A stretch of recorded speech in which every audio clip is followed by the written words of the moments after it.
ladies and gentlemen, and welcome here to the Flatout Racing Network's coverage of race number 3, the 5th season of the Talladega Nights Shake and Bake Series, here under the lights at Talladega Nights Super Speedway. 2 races under our belts.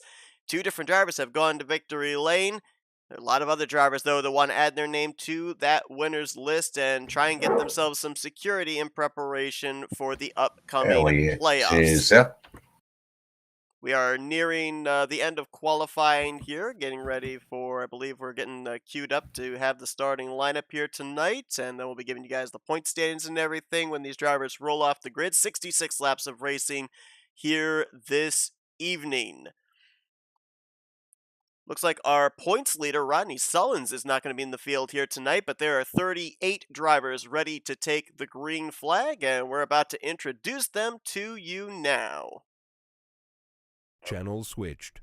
I need everybody to get to the qualifying standings, please. Nice lap, Robert. Thanks, Nate. Jeffrey, Nate, good run, few laps. Ciao, Robert. All right, looks like qualifying is concluded. So it's time to deliver tonight's starting lineup for race number 3. Starting on the pole, 931, Robert Breedlove out of Lancaster, South Carolina. Just want to give a shout out to Jeffrey and all the guys here at Talladega Nights for putting this on. Thanks. Starting in the first row, P2, driving number 56, Chevrolet, out of Mooresville, North Carolina. I want to wish everybody good luck tonight. Let's have a great race. Starting inside of row 3, Nate Balser, driving the 079 JBL Chevrolet. I'd like to thank Jerry and Kathy and my wife and daughters for watching, and good luck, everyone. Starting 4th, Greg Lovell in the 088 from Big Stone Gap, Virginia. Thank you, Frank Divins, for the paint scheme. Good luck to all you guys. And Jeffrey, thank you for everything you do. And Ken and Chris and all you guys. So let's have a good race tonight, guys, and keep it green to the end, boys. Let's go. Starting 5th, the number 43, Bob Dixon from Macon, Georgia. Good luck, guys. Starting 6th, the number 043, Brian Lovell from Big Stone Gap, Virginia, racing for BSGR Racing and also affiliated Wolfpack Racing. Thank you, Jeff and all the admins here and Seth over at FRN. Good luck, everybody. Let's have a good race. Starting 7th, car number 28, Mark Pagley from Gainesville, Georgia, driving the Wood Brothers Ford Mustang. Thank you to Rodney Sullins for the paint. Starting P8, the number 88, Grant Wesley from Princeton, Indiana, driving the NOS Energy Dodge Challenger. Let's have fun, guys. Rolling out number 9, it's Randy Waugh from Huntsville, Alabama, driving the number 21 Big Stone Gap racing car painted by Frank Divins. Shout out to my sons Christian and Corey, my grandsons Adrian, Asher, and Asa.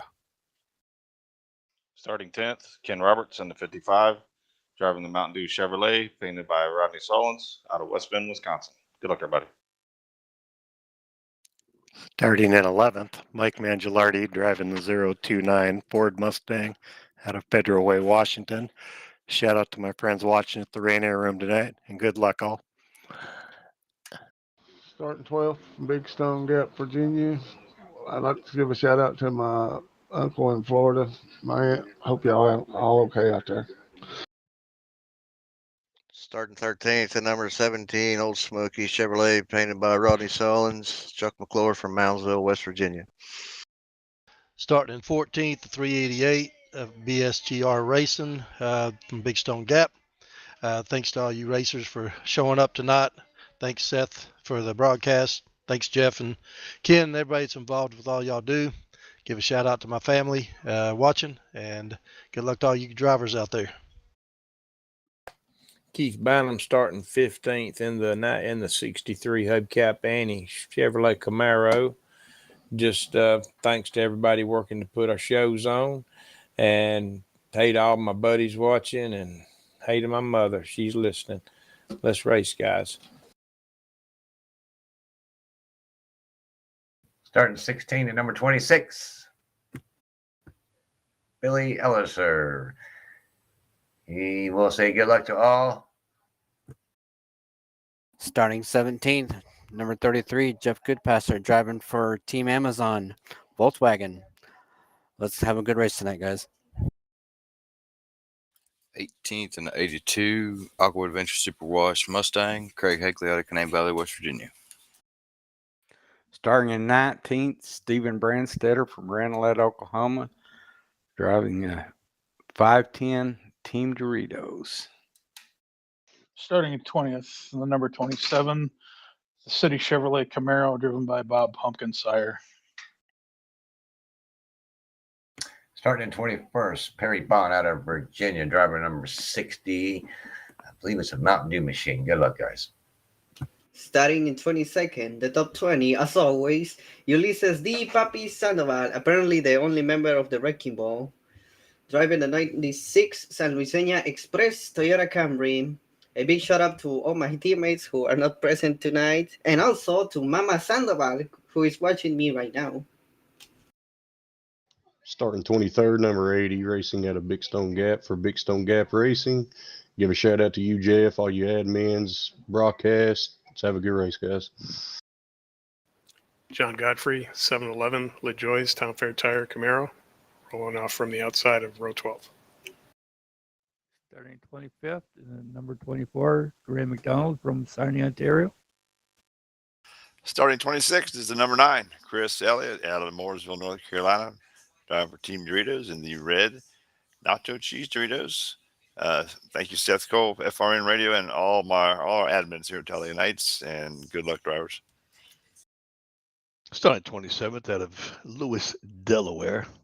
22, Greg Palmer, driving the Dick Insider Juicy Peach Chevy Camaro. Good luck, guys. Starting 28th, Bobby Farrell, Frederica, Delaware. In the number 7, Motorcraft Quick Lane Ford Mustang. 47, Andrew Miller, Campville, Pennsylvania. Thank you to Jeffrey putting this on, Seth for putting on the broadcast. Shout out to Jaden, happy anniversary, and all the boys in the group chat. Let's have a good one. Starting in the 30th slot, the number 12, Fireball Whiskey, driven by yours truly, Gary Mingus from Tallahassee, Florida. Good luck to everybody tonight. 31st, Alex Moe, Southern California, 48, Lowe's Chevrolet. Starting number 32, Tom Dixon, number 45, Chevrolet Batman car from Byron, Georgia. Happy Turkey Day coming up. Thanks, Tracy, for watching us on YouTube. Thank you, Jeff, and all the admins, all of the hard work that y'all do for us. We appreciate it. Let's go, guys. Starting in P33, driver of the 01, Joseph Hayes of the Monster Energy. And I am from Reddit, Florida. Let's get this party started and let's roar it. Starting 34th, the 091 Hako Pontiac Trans Am, driven by Sean Dotson. Good luck, everybody. Starting 35th, driving the number 3 GM Goodwrench ZL1 Camaro, Gary Heiser out of Mount Sterling, Kentucky. Starting 36, number 6 Valvoline Ford, Brian Ross in Heath, Texas.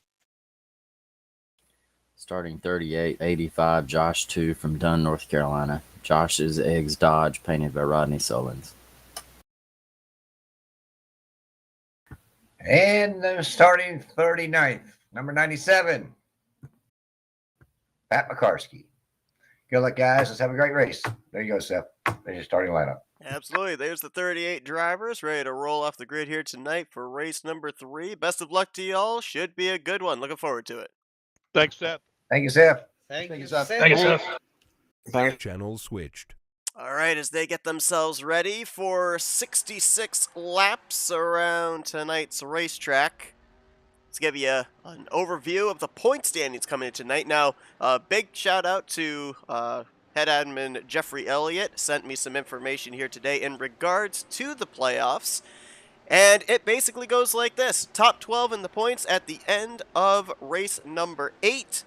They will be the ones that will battle in the playoff system. It is not a win-in-you're-in situation. This is a league that focuses just as much on consistency as it does going to victory lane. The consistency will get you into the top 12. So where do the wins come in? Well, the wins garner you 25 bonus points in the regular season standings, which can go a long way into putting a pretty sizable gap between yourself and that 12th in the standings cut line. Going to be interesting here tonight. A couple of drivers that are running very well in the point standings. Look like they're going to be taking provisionals here tonight. They are not in the field.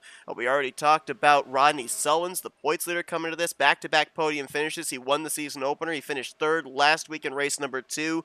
He had a, 54-point gap, if my math is correct, over last week's winner, Ken Roberts, coming into tonight. Obviously, he's going to lose some ground, potentially the points lead heading into next week's halfway mark of the regular season, but we'll have to wait and see how that shakes out. Another driver that's going to be losing some points here tonight, Kelly Causey. Buckshot not in the field here tonight, and he was 7th in points coming tonight. Also, Steven Brandstetter, 8th in points, is not in the field here tonight. So those are a couple of drivers that you may see fall outside of the top 12 in the point stands at the conclusion of this one, even with potential provisional points paid out. That will open up the door for drivers just below the cut line, like Craig Hagley, Greg Lovell, Gary Heiser, to maybe be able to move into the top 12 in preparation for next week's race. Although I should probably say the next race, as next week these drivers will be off for Thanksgiving. They will then resume racing, I believe it is December the 2nd, if I recall correctly, will be race number 4. These drivers are currently undergoing happy hour, getting familiar with where their pit stalls are in relation to where they qualified. Goes in numerical order. The pole sitter always gets the number 1 pit stall, the furthest one down towards pit exit. The drivers that qualified towards the back, they've got the pit stalls further back towards the entrance of pit road, which we've heard in the past in this series and others. It makes things a little bit more difficult in getting that thing woed down when you're trying to master the art of hot pitting, but we'll see if drivers are going to be able to manage that here tonight. A couple of drivers coming into tonight with some victories under their belt this past week over on Tarnation TV. Blaine Donlin and those guys doing a great job. Robert Breedlove picked up the victory in the I'm on Fire Cup Series. And then yesterday, I believe it was, in the Fast and Furious Truck Series, Craig Hagley went to victory lane here at Talladega Nights Super Speedway. So we're going to see both of those drivers in the field here tonight. Breedlove rolling off from the pole position. We'll see if they can double down, get another victory here this week, capping off the race week here in the Shake and Bake Series. Appreciate everybody tuning into our coverage here tonight. Got 23 people watching. That is amazing. Thank you all for tuning in. Appreciate it a lot. Hope you guys will enjoy our coverage here this evening. He's not in the field tonight, but want to give a shout out to Joshua Mercurio, hooking me up with a new camera pack that we're going to be testing here tonight. Hopefully some good camera angles for the action here this evening.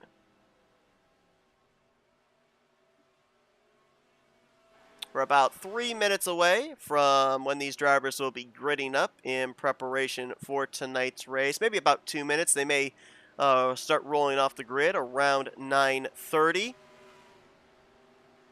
Give you guys a little bit of an update on what's coming up here in the future. Already documented next week, these drivers will be off. We will resume the season on December the 2nd. December the 9th, which is the scheduled date for race number 5, we will not be carrying coverage of the Shake and Bake series. We will come back for race number 6, so just be aware of that. And obviously, as was announced late in Thursday night's broadcast, we also will not be broadcasting the Rolling Thunder Gaming Talladega Challenge Series next week. Both the Talladega Challenge Series and Talladega Nights next week, taking the off week for the Thanksgiving week. So we will resume coverage the following week. Interesting, you'll see a couple of cars out there tonight that you may not have seen in past weeks. The 60 of Perry Bond, the 33 of Jeffrey Goodpaster. You may have heard Goodpaster in those driver intros, and you heard correctly. There's one of them right there. You see the Amazon-sponsored Volkswagen heading out onto the racetrack. We've got 2 of them in the field tonight. There's the other one, top of your screen, pulling into his pit stall. That's Goodpaster right there. I thought maybe it was a Volkswagen Jetta. Tried looking at the back bumper of these cars, could not make out what exactly the type of car is. We know it's a Volkswagen, but I don't think it is a Jetta. But it's going to be interesting to see how they are here tonight. I mean, we've got all sorts of manufacturers here tonight. We've got the more modern Chevrolet Camaro. We've got the 2019 Chevrolet Camaro. We've got Dodge Challengers. We've got Pontiac, what was it? Pontiac Trans Am, I believe, that Sean Dotson's driving. We've got the Volkswagens now. We've got Toyotas. I mean, you name it, we've got it in this field here this evening. Menagerie of manufacturers, and not always do the manufacturers work together. Sometimes you're going to see Chevrolets working with Fords and Volkswagens working with Pontiacs. It's a lot of fun to see the mix and match that goes on in super speedway racing. There's the Trans Am right there, I believe, just now leaving pit road. It's got more drivers coming in and practicing their pit stops. That's Denny Carroll right there in the 41, just pulled into his pit stall. Got some more coming down here. Going to be some other different liveries you're going to see. I believe the 41 right there, and then right also on the bottom of your screen, just going out of view, is the 043. You heard a number of drivers out of Big Stone Gap Racing. Well, they've all got special team liveries here tonight. There's another one top of the screen there. I don't know if you can see it. Probably not. I believe the banner is currently covering it, but that's Eric Lovell in the 80. That is a member of the Big Stone Gap Racing. Greg Lovell as well, a part of that.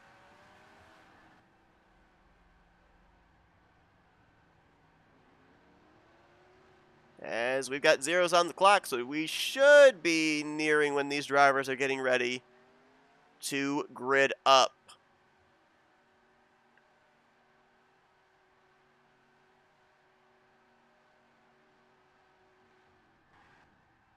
And I am being told in the comments, and I am being correctly told, that Steven Bredstetter is in the field here tonight. That is a error on my part. Thank you for setting me straight on that. So yeah, Bredstetter will stay, more than likely, if he gets a good run inside the top 10 in the point stand. So it's Kelly Causey, Rodney Sullins are the 2 drivers in the top 10 coming into tonight that will take a hit in the point standings, even if they take the provisional points. Appreciate that, CM Van 10, for that correction. I don't know about you guys. I'm ready to go. Let's get these cars rolling off. Let's get down to some racing here.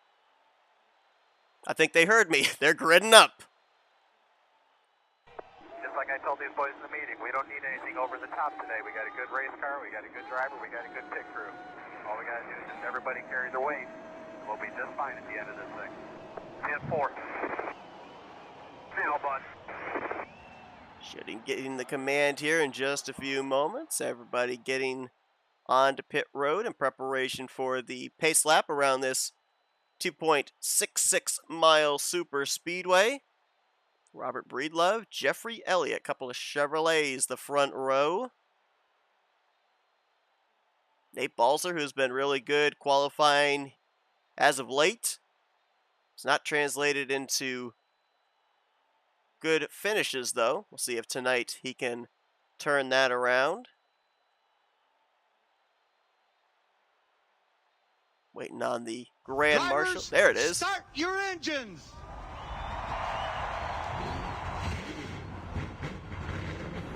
Just like what we talked about the transporter. At the end of pit road, the last pit box is a timing line. So the last white line on pit exit is the line. Big thumbs up, my friend. Have a good time. 38 strong, rolling off pit lane. Behind the Splash and Go Dodge Charger pace car.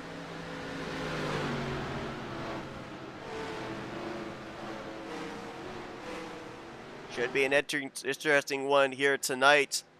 We ended up seeing a number of cautions in the first race. Race 2 came down to a lot of pit strategy.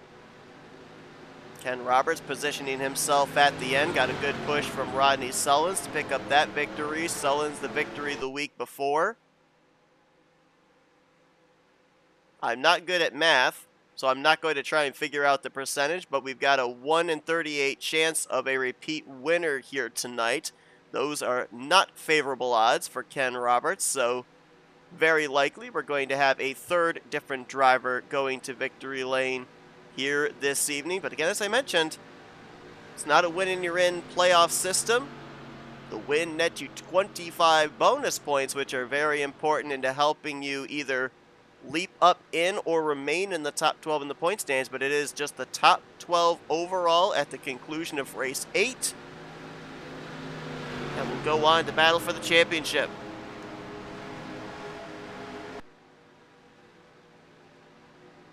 Looks like I'm already seeing a couple of drivers here under this one pace lap.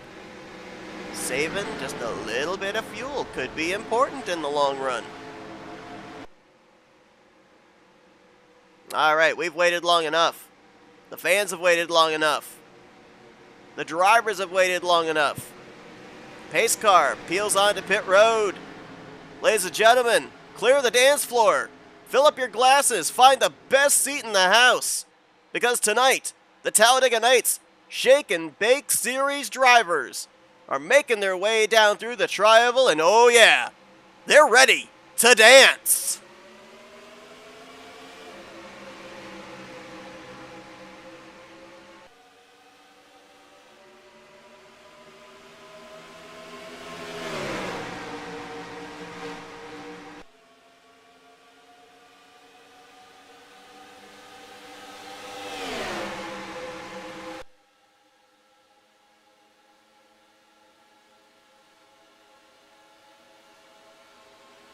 Got one in the apron drop into the back. That's one of the Volkswagens. Couldn't tell if that was Goodpaster or Bond. Another car was up and into the wall there through 1 and 2, dropping to the back.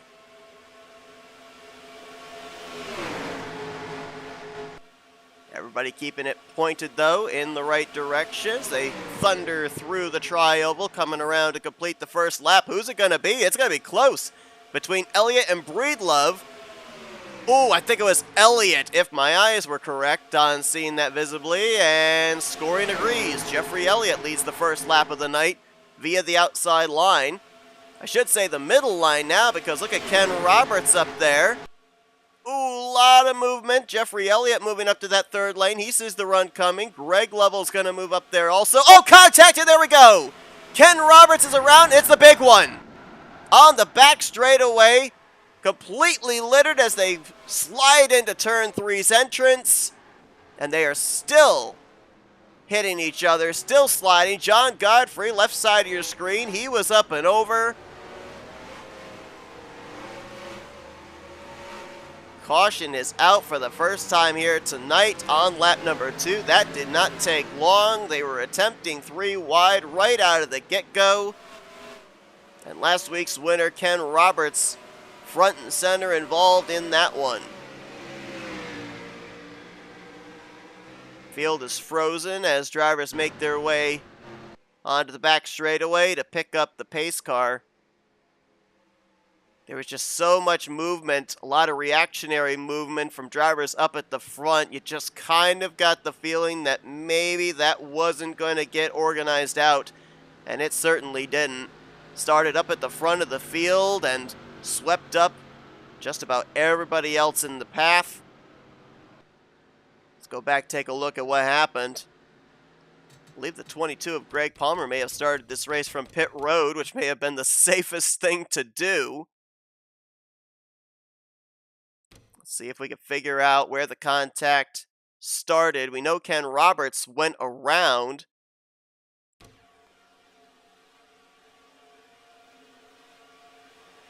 Oh, maybe a bad bump. Car behind him was Craig Hagley in the 82. But the car that was in the middle as well, which I think might have been Brian Lovell, there was a lot of movement out of him. John Godfrey up and over, and already showing him out of the race. Let's see if the aerial shot will give us an idea of what happened, and then we'll take some other camera angles of the wreck. Yeah, it looked like Craig Hagley and Ken Roberts, their bumpers were lined up very good. They were getting a big run.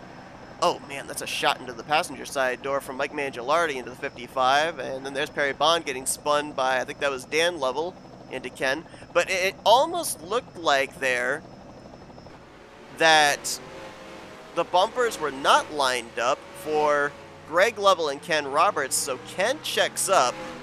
Craig's already right on his back bumper and isn't able to lift in time, and that's what spins the 55 around.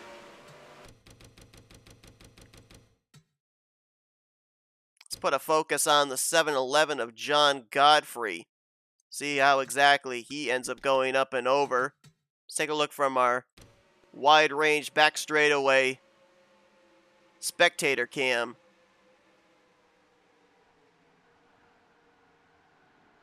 Oh, Keith Bynum slides up into him. He looks okay, and there's Bob Dixon, and then, oh, grip flipped over.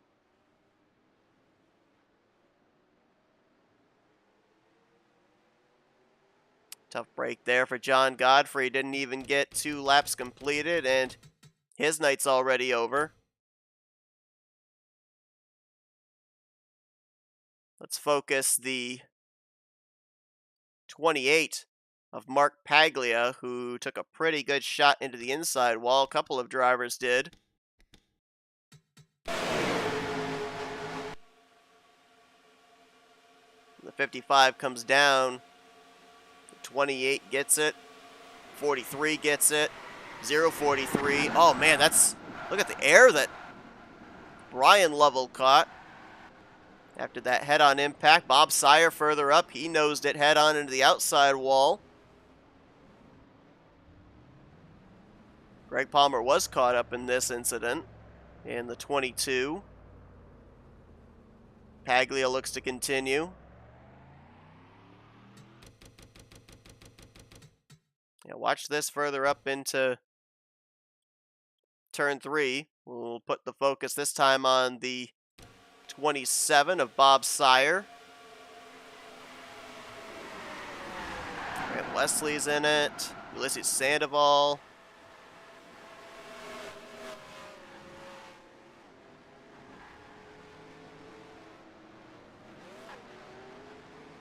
Some drivers, though, did a very good job of getting through that wreck.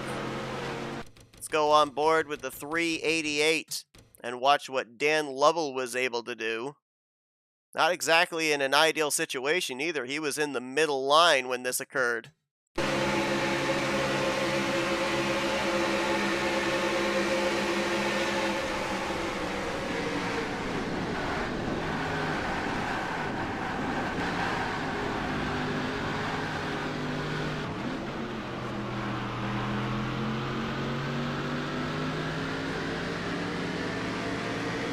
Muscled his way through there. Minimal, if no damage for him. Nice job getting through that wreck.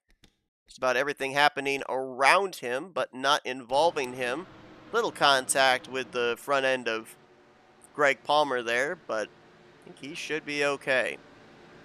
Should get the 1 to green this time by. We had our top 13 stay out, electing not to come to pit road this early on. First one to pit road and off pit road, 14th place, be Graham McDonald, Keith Bynum, Gary Heiser, Ulysses Sandoval, and others on pit road here.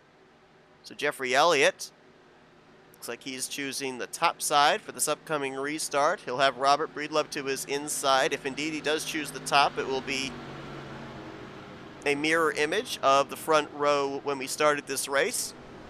Nate Balser, Greg Lovell, Randy Waugh right now scored the top 5.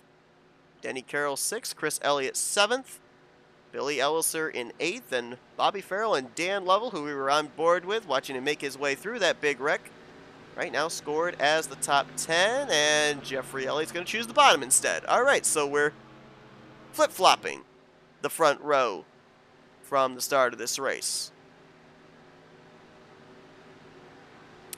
Mentioned John Godfrey back in the garage area after his flip over in turn 3. He gets credit for 38th. Bob Dixon has also retired from the race, and he will be credited with 37th, which is a shame in more ways than one, because unfortunately last week too, Bob Dixon left early. We didn't get the opportunity for our traditional Bob Dixon factoids, and looks like maybe we may not be treated to that here tonight either. Maybe he'll pop in near the end of the race and we'll get those factoids, because we missed them last week. 36 drivers will remain, all 36 on the lead lap. Had some drivers come back down pit road, top off the fuel tank, including Greg Palmer and Josh 2, Sean Dotson, Alex Moe, Ken Roberts, Mark Paglia, Jeff Goodpaster, Brian Rawson, and Bob Sire. Could be important if we go into a long green flag run. They'd be able to go another 5-6 laps further on fuel than the 13 that elected to stay out here under our first caution of the night. Now, that first caution occurred with them attempting 3 wide all the way through the field. Let's see how anxious they are to try 3 wide again here on this upcoming restart. Lap 6 will be completed. Lap 7 will go on the board. Jeffrey Elliott, who has led every lap so far here tonight, will be the one to get us back underway in that number 56 Talladega Nights Chevrolet Camaro.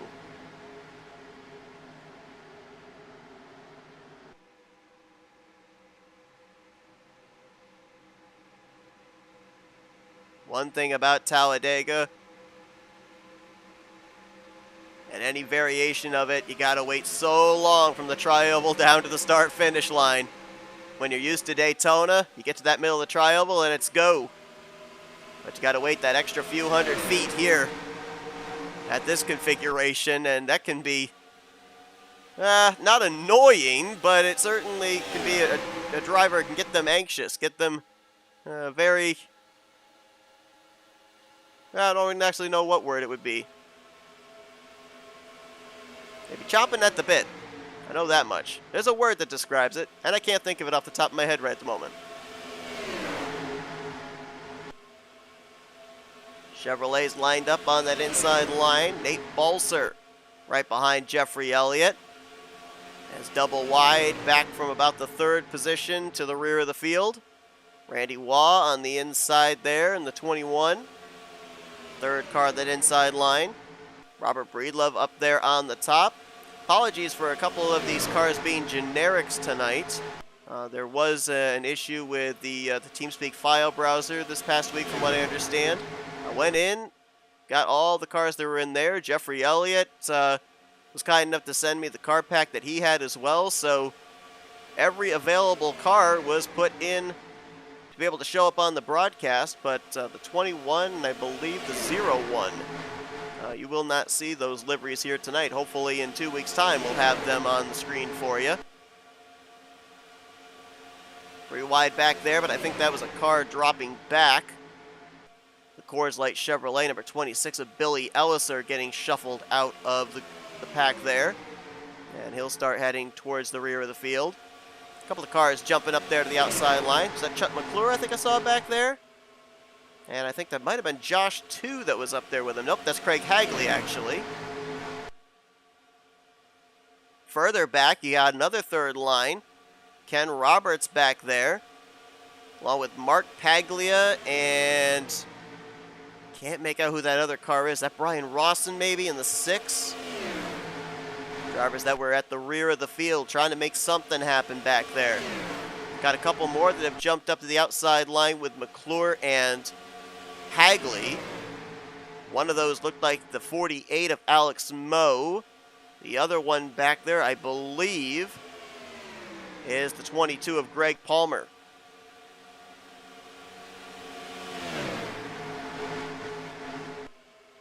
Top 4, single file and clear on the inside line. We got a wreck. Palmer, Moe, and I believe that's Craig Hagley up into the wall. And more cars. Gary Heiser up and over back there. Billy Elliser, Mark Paglia, and they're still wrecking. Now Graham McDonald is spun around on the back straightaway. caution is out. Field is frozen. We've got drivers trying to get turned back around over here out of turn 2. Billy Elliser all crunched up. That's Craig Hagley, left side of your screen. Also there, Mark Paglia. Steven Brandstetter appeared to be caught up in that there in the Mercedes.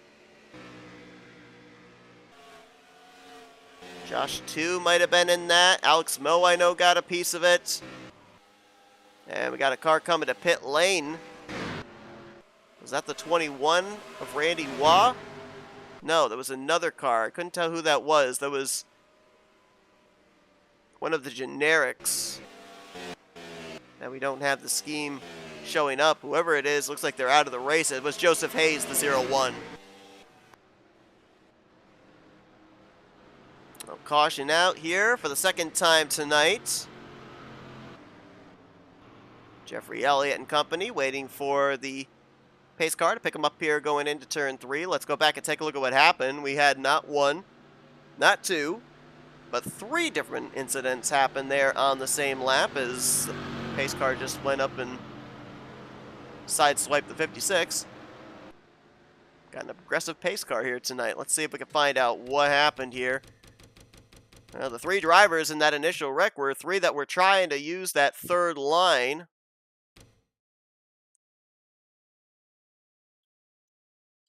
We'll focus it on the 82 of Craig Hagley.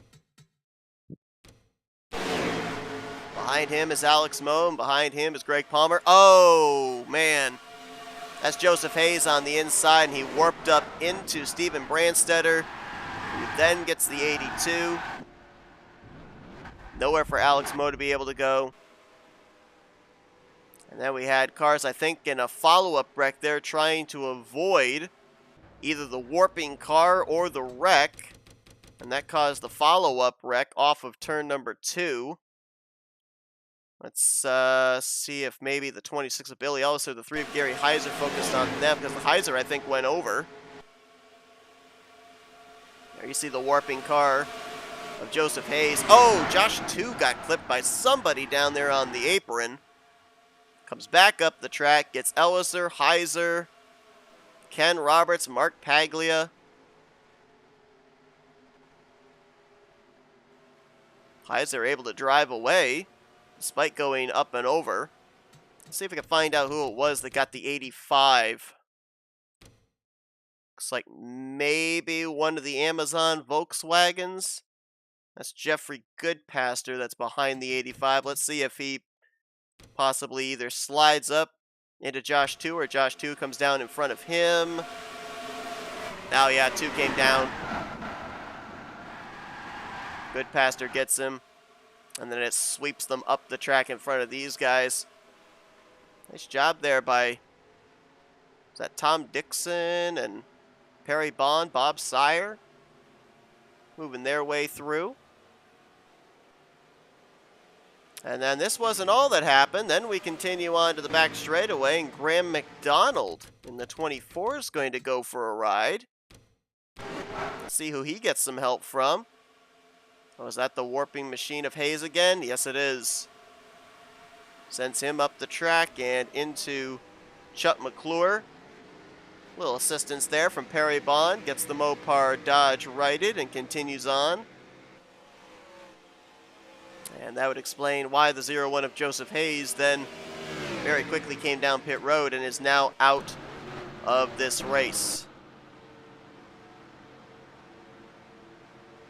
Mark Paglia has also brought it behind the wall. So 3 drivers out of the race at this point in time. Hayes 35th, Paglia 36th, Bob Dixon 37th, John Godfrey in 38th. Andrew Miller and the Powerade AC Delco Chevrolet gonna lead here.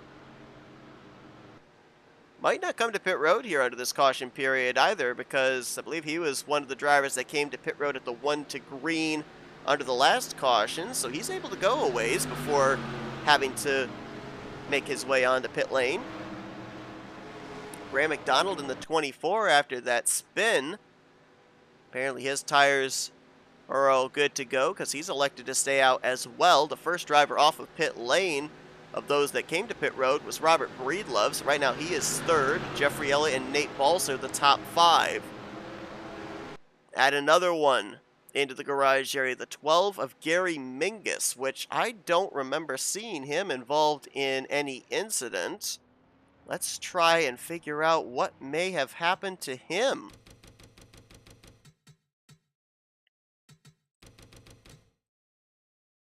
Oh, he's got some damage. I don't know where it came from. I don't remember seeing him in the wreck. He was the car that was in the wall through 1 and 2 at the very beginning of this race. But here you see, I don't see any smoke, so looks like he's still under power. But then he comes down here onto the front straightaway, just past the start-finish line. Comes to a halt and parks it. So not sure what the reasoning is there for Gary Mingus. Doesn't look like that car was underpowered. But nonetheless, he's now out of the race along with 4 others. Well, Andrew Miller, Graham McDonald, they are coming to pit road. So that's going to turn the race lead over to the 931 of Robert Breedlove. And we should be getting the 1 to green signal this time by. So while we've got a moment, we're going to take an FRN race break. We'll stay here with the action under pacing and resume coverage when these drivers are ready to go back green next time by. Don't go anywhere. FRN race break takes place now. Coverage continues in just a few moments.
Pace car ready to make the left-hand turn to pit road. We're ready to go back racing on lap 15. Second restart of the night.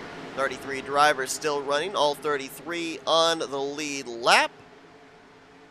And Robert Breedlove, the pole sitter, going to lead us back to green. Jeffrey Elliott to his outside. Nate Balser, Greg Lovell, Denny Carroll's going to be the top 5 as the green flag is back out here at Talladega Nights Superspeedway. Boy, that outside line looked really good and tight there.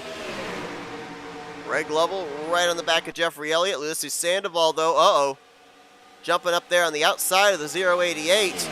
Does the 088 have a problem? Wondering if maybe Greg has lost second or third gear. Sandoval jumped out from behind him, and now that has killed that entire outside line. That had all the looks of Greg Lovell maybe losing a gear there on that restart, which will be something to keep an eye on for potential future restarts here for the remainder of the night. Everybody's single file down that inside line. Now Chuck McClure going to be the first guy inside the top 10 to step up to the outside. Picks up Jeffrey Elliott and Ulysses Sandoval. Chris Elliott up there as well.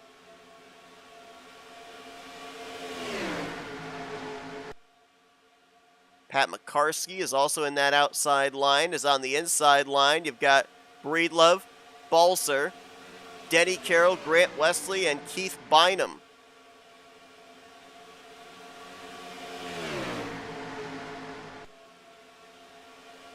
Jeffrey Elliott has jumped from the top down to the inside. He is the 7th car on the bottom, right behind the Motorcraft Ford of Bobby Farrell. So now Chuck McClure has Ulysses Sandoval as his wingman up there on the top side. You heard there in driver intros, Ulysses Sandoval, the only member of Team Wrecking Ball here tonight. No Garland Oaks, no Joshua Mercurio, none of his teammates, which is a hindrance and a help as well, because then Sandoval gets to freelance. He can work with whoever he wants to here tonight.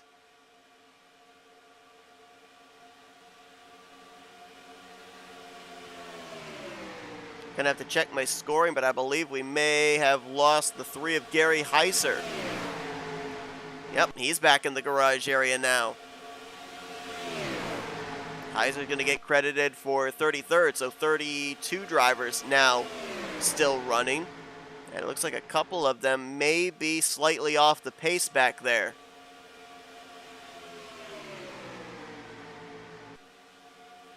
Grant Wesley now up on that outside line in the number 88. Last night in the Fast and Furious Truck Series, Craig Hagley bringing Grant Wesley's winning streak to a halt. Grant had won the first 2 races on the year. Craig Hagley winning the 3rd yesterday evening. Grant Wesley trying to now get a shake and bake series win here in Season 5 as he'll pull alongside of Robert Breedlove. A lot of help on that outside line. A lot of fast race cars up there. Chuck McClure helping to push the number 88 NOS Dodge, and Wesley is clear for the race lead. 3rd line starting to form back there. That's Jeffrey Elliott working with a couple of the Big Stone Gap cars. Greg Lovell being one of them. Looks like the other one potentially is Eric Lovell. Yes, it is, the 80. Look at the fanning out here out of turn 2.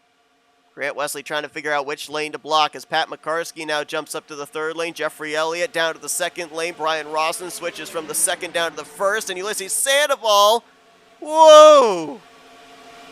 The Wrecking Ball trying to slot into a space there that was just big enough for a race car and nothing more.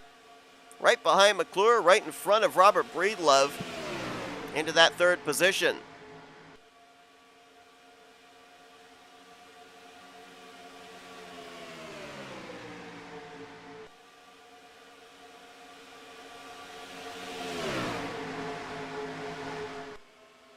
Grant Wesley comes into this one 9th in overall points.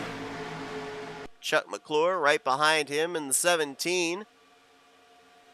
He's 32nd in points coming into this one. Got provisional points last week.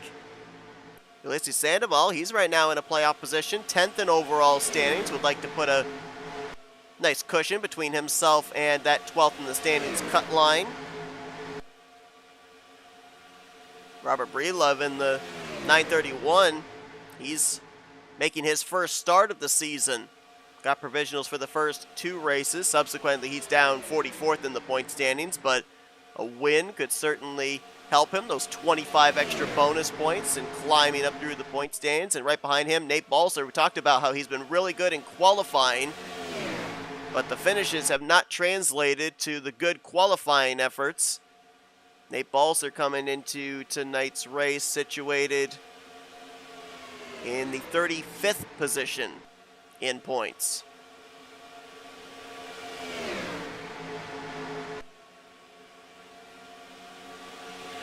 Chris Elliott is the lead car on the outside line right now, trying to make something happen, though he is only up alongside of Denny Carroll for 7th. Jeffrey Elliott right there behind him.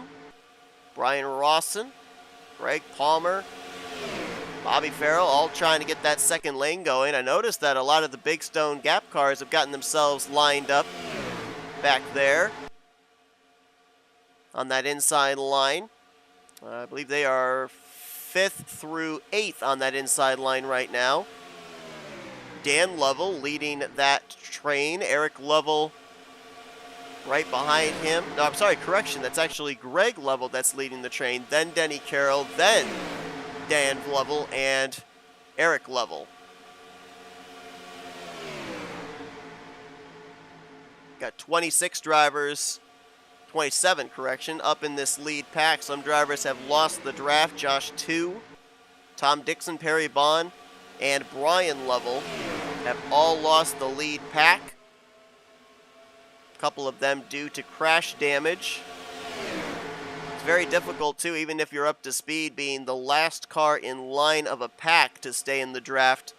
Normally, when it comes to super speedway racing, at least over on the NR 2003 side, you're a lot better off if you've got somebody behind you pushing. If you're the last car in line and there is nobody behind you pushing, one slight mistake, one little loss of draft, and you can drift back and lose the lead pack, which might have been the case for a couple of drivers like Tom Dixon, who, to my knowledge, was not involved in any of our 2 previous cautions, and is, last I knew, up to speed.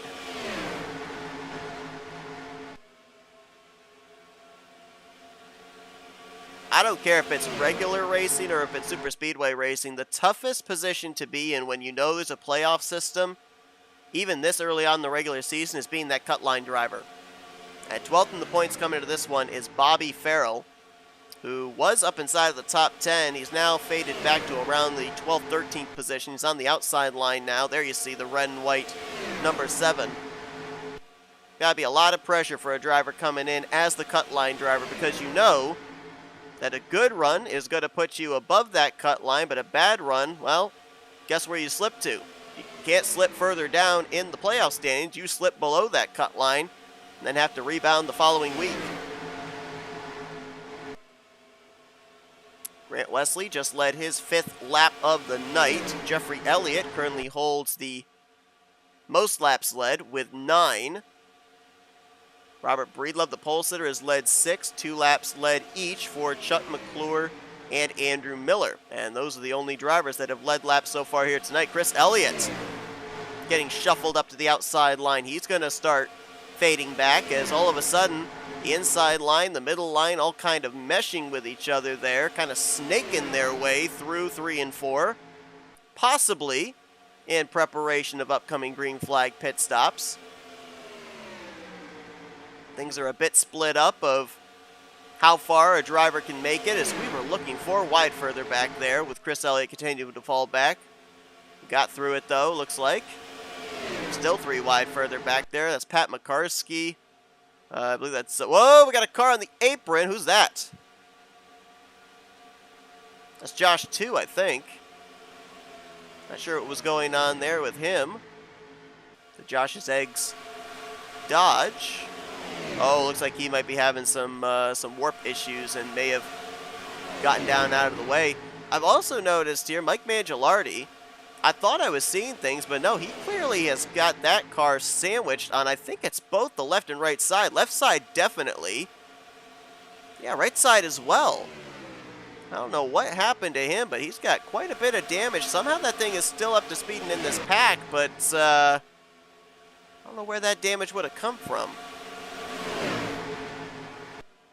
I don't know if that was from one of the 2 previous incidents and he's just chosen not to have the damage repaired, but yeah, that was a puzzling visual there for me.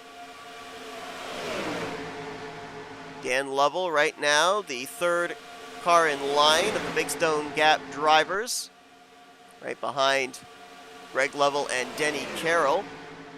He's got Robert Breedlove and Jeffrey Elliott to his outside, trying to lead the second groove once again. Ryan Rawson right there with them. Bob Sire hearing an idling engine up ahead. Looks like they may be starting to catch some slower traffic, which would be comprised of Brian Lovell and Perry Bond. Brian would be the first one they catch. Perry Bond about a half straightaway further ahead.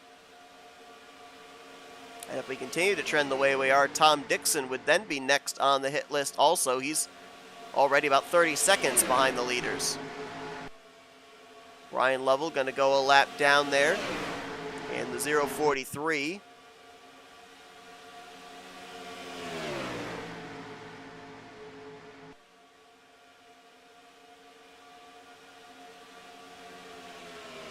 Trying to find him here on the point standings. Brian Lovell 4th in overall points coming into this one, so certainly not the run he was looking for.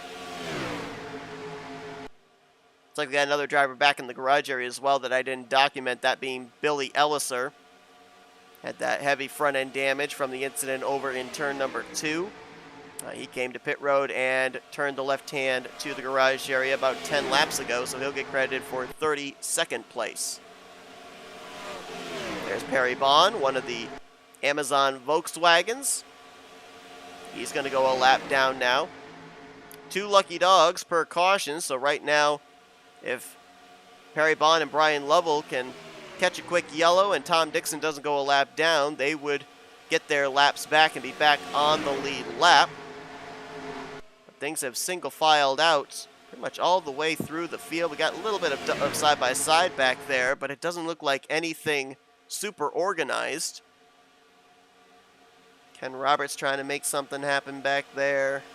Looks like Alex Moe there with him, but just doesn't seem like a whole lot of drivers all that anxious to get up there and make a second groove right now. Potentially everybody just slotting in and riding in preparation for a first round of green flag pit stops.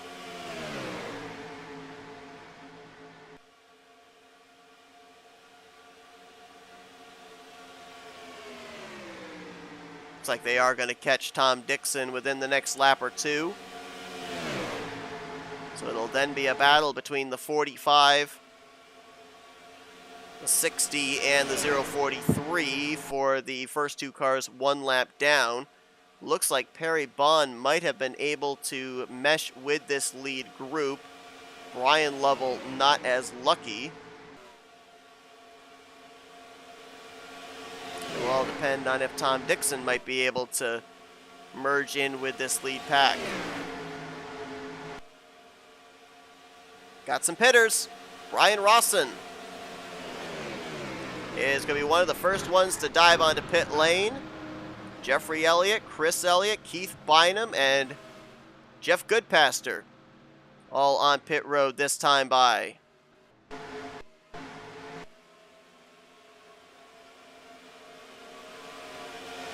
You have to assume more drivers will be on pit lane then. This will put these drivers that need to make at least one more pit stop before the conclusion of this race.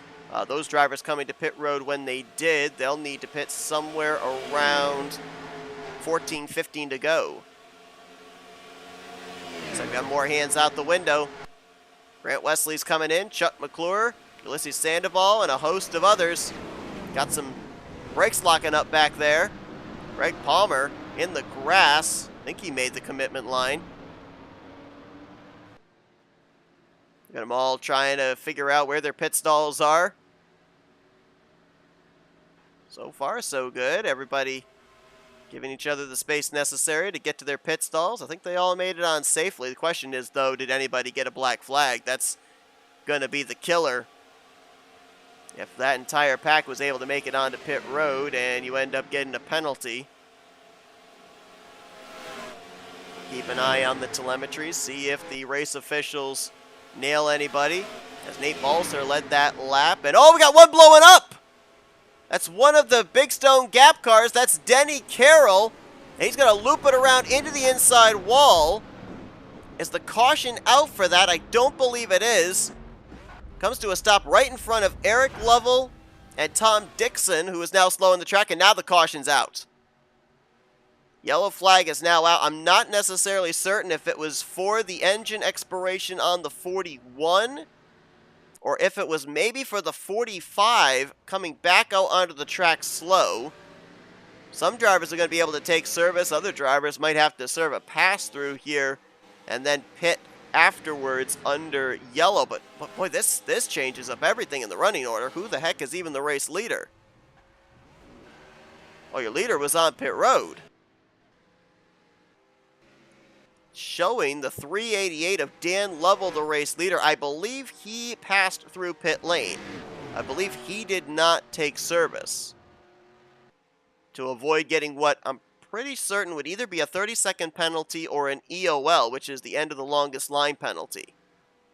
He's waiting for the pace car to come and pick him up. We're going to have to try and dissect this and figure out exactly when the caution came out, because it looked like maybe the 41 was slightly on the racing surface when the engine let go, so it could have been a debris caution, but I don't think that's what brought the yellow flag out. I think it was the 45. Well, we'll give race officials and the series admins times to be able to organize this all out as to who's the leader, who is where in the running order. Let's go back and see what happened. Denny Carroll coming down pit lane. May have hit the downshift a little too early in braking for the commitment line, and you saw the smoke immediately erupt from underneath his Dodge. The question, though, is, when did the caution fly?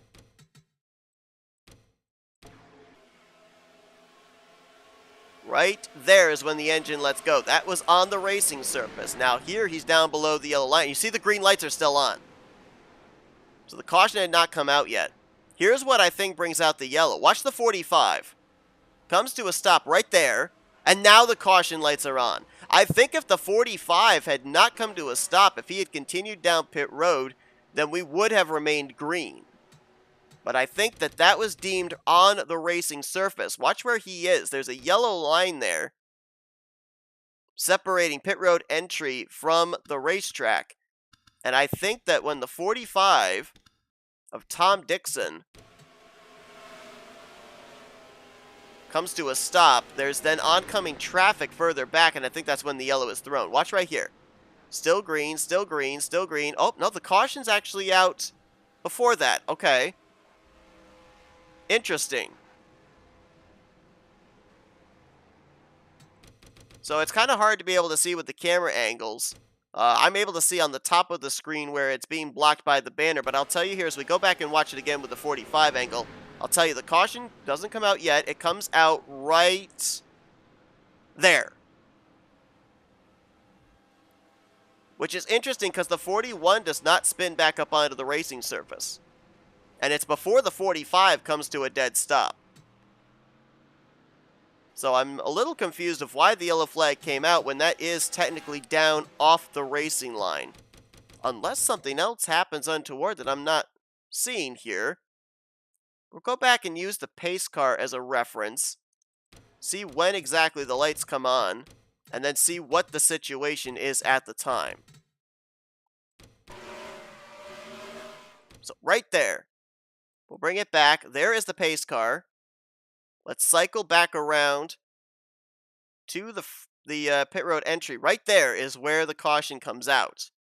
So the 45, yes, he's parked right at the beginning of pit road entry. But that is down below the yellow line. So that would be, I would think, considered off the racing surface. But nonetheless, caution is thrown, and it shuffles this field up big time. I'm not even certain who the free pass cars are. We've got a couple of cars that are listed as first and second. And I don't think, I don't know if they're supposed to be there and they're waiting for the rest of the field to catch up to them. Grant Wesley, who's behind the pace car, is being scored in third.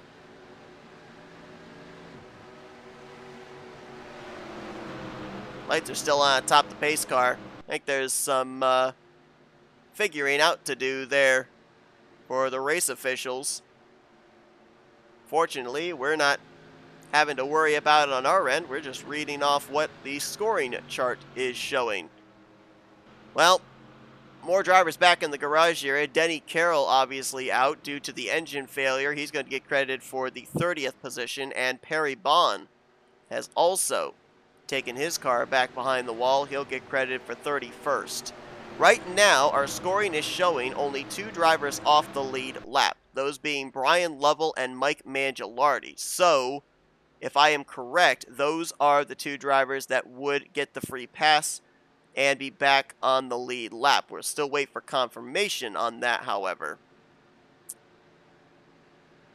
As next time by, it'll be 30 laps to go. We're going to wait for confirmation on a lot of things here to figure out who is running where. There may be some added laps here under this caution period to try and get everything sorted out. So while everybody tries to sort out where they're supposed to be for the upcoming restart, we're going to take another FRN race break. We'll be back and hopefully have everything all figured out in preparation for the second half of tonight's event.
All right, we welcome you back to the Flatout Racing Network's coverage of race number 3 of Season 5 of the Talladega Nights Shake and Bake Series. More than halfway home here tonight. Lap 37 will be completed on our third restart of the night. Lap 38 will go on the board. Be a total of 29 laps to go. Still one more pit stop in these drivers' future. Question, though, will be when will it be? All right, a couple of things that we've been able to figure out here during this FRN race break. Nate Balser was indeed the leader. Greg Lovell in second. They had to wait for the pace car in the field to catch them back up. They'll have Grant Wesley, Chuck McClure, and Graham McDonald, the top 5 behind them. Ken Roberts, Ulysses Sandoval, Bobby Farrell, Stephen Brandstetter, and Brian Rawson are going to be the top 10. 29 cars still running, 27 of them on the lead lap. I'm not certain exactly who the Lucky Dog drivers were, as Mike Mangialardi and Brian Lovell will still remain one lap down here on this upcoming restart.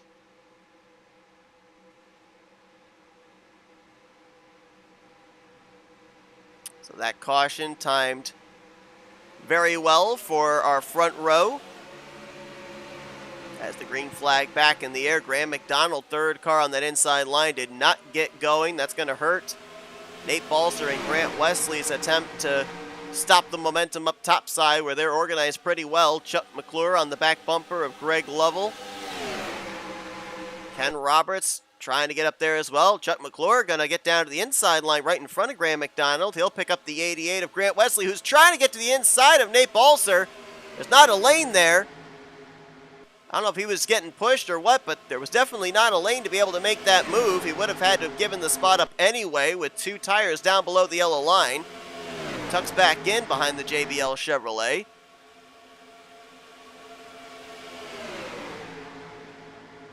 Denny Carroll and Perry Bond are 2 most recent drivers out of the race. Both of them were looking for good runs here tonight to get themselves at least back up and into the top 20 in the standings, let alone try and get close enough to the top 12 in points. Denny Carroll was 22nd in points coming into tonight.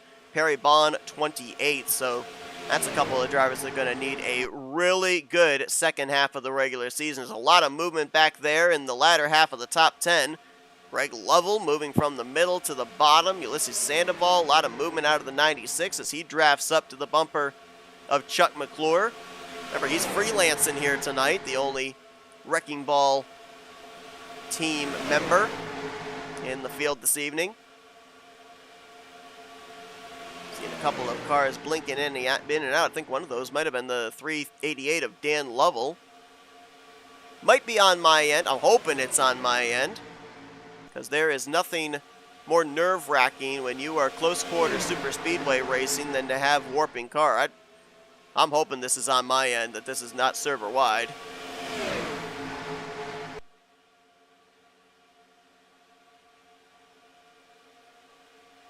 Grant's going to move down to the inside there, and Nate Balser almost put his left sides down below the yellow line. That's out of bounds, guys. You cannot pass down there.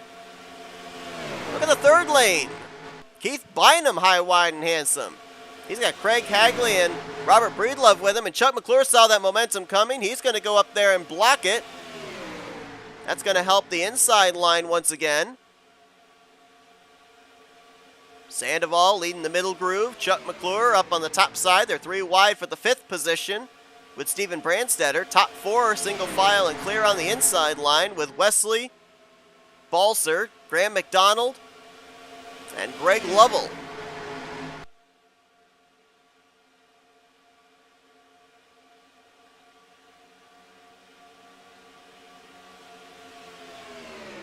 Greg Lovell has not had the best start to the year.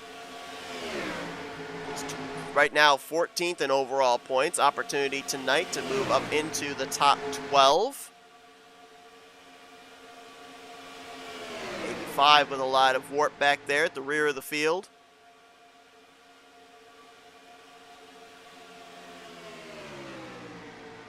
I believe the Mercedes have found each other. Yes, they have. 5th and 6th on the inside line. Steven Brandstetter and Chris Elliott, the Doritos machines. The Dorito Banditos.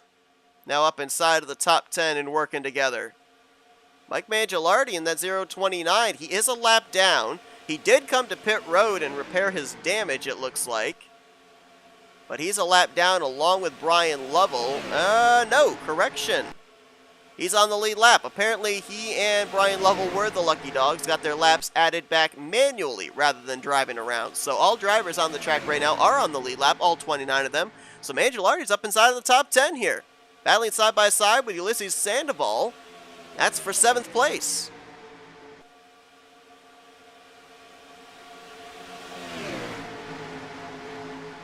Oh, car in the apron, and we got a wreck. Mangialardi saves it. No, he does not. Caution is going to wave. And we got one up and over. That is Eric Lovell.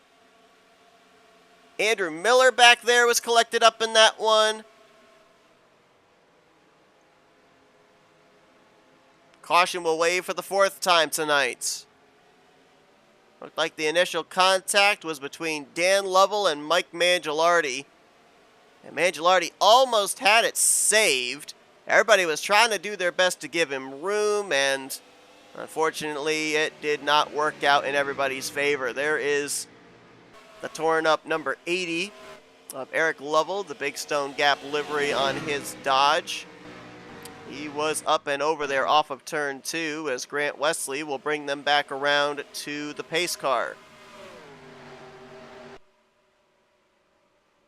And this caution is very interesting in its timing because this is with 23 laps to go.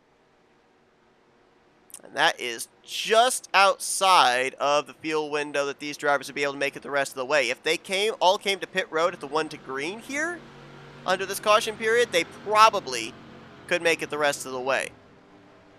But I don't know if drivers up here at the front would be willing to run that risk.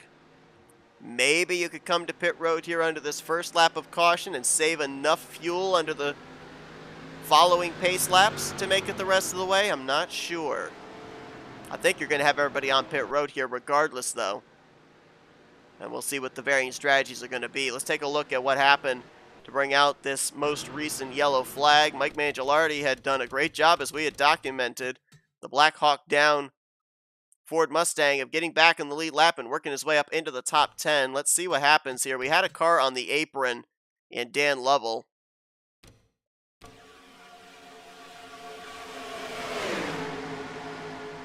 And Dan just goes down onto the apron there. I don't know what was going on with him. Oh, Eric Lovell just gets clipped at the last minute. Tom Dixon's in there. Our pole sitter Robert Breedlove got a piece. Keith Bynum as well. Andrew Miller was right in the center of that.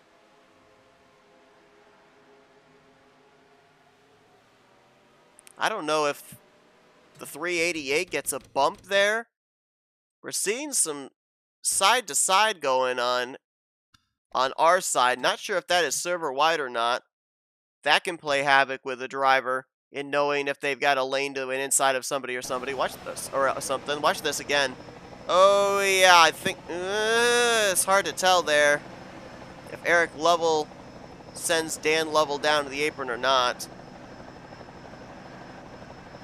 Oh, man.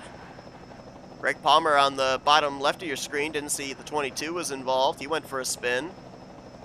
And then top left of your screen, you saw the 45 of Tom Dixon.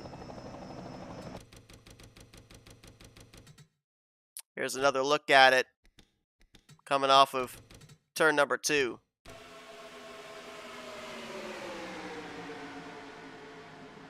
It's almost like Mangialardi pushed up a little bit there going into turn 1. And Dan Lovell thought that there might be a lane for him to be able to go up the inside. The 029 then starts coming back down, and Eric might have gone to the apron to avoid a wreck happening. But whatever the case, the end result is it brings out the yellow flag, and we've got some more torn up race cars here. Fourth time tonight that the caution flag has waved, and we have gotten that varying strategy that I was fully expecting we were going to see. Steven Brandstetter stays out to lead a lap. He's come to pit road this time. Grant Wesley and most of the leaders came to pit road under the first lap of caution. And Ken Roberts is going to stay out and lead a lap. He may be down pit road the next time by, along with Bob Sire and Craig Hagley.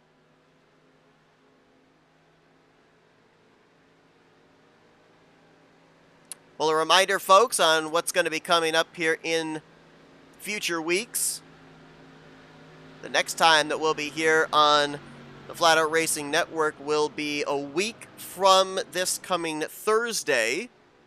Both the Rolling Thunder Gaming Talladega Challenge Series and the Talladega Nights Shake and Bake Series will be off next week in observance of Thanksgiving week. Following Thursday, though, we'll be back with the continuation of the playoffs for the RTG Talladega Challenge Series, their second elimination race of the season in preparation for the Final Four to compete for the championship. And then the following Saturday, December the 2nd, we'll be bringing you coverage of the halfway point of the regular season here, race number 4 of the Talladega Nights Shake and Bake Series. As of right now, does not look like any drivers have gone behind the wall. So we should have 29 drivers still running when we go back green.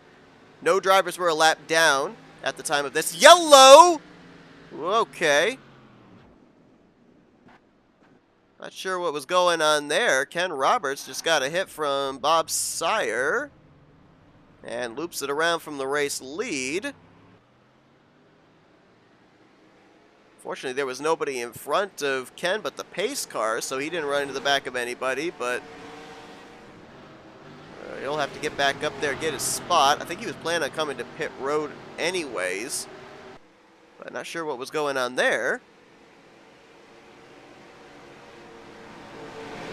Ken's trying to figure out how to get back up here to the front, so that way he can then come to pit road and nobody else will get a black flag. Now he's coming to pit lane. And I believe this is going to turn the race lead over to Grant Wesley once again.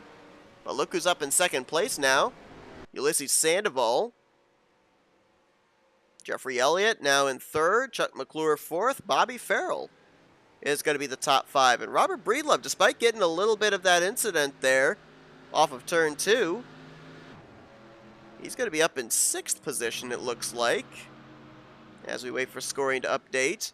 7th would be, I believe, Greg Palmer. 8th, Tom Dixon. 9th, Brian Rawson. And I believe that's Steven Brandstetter back there. That would complete the top 10.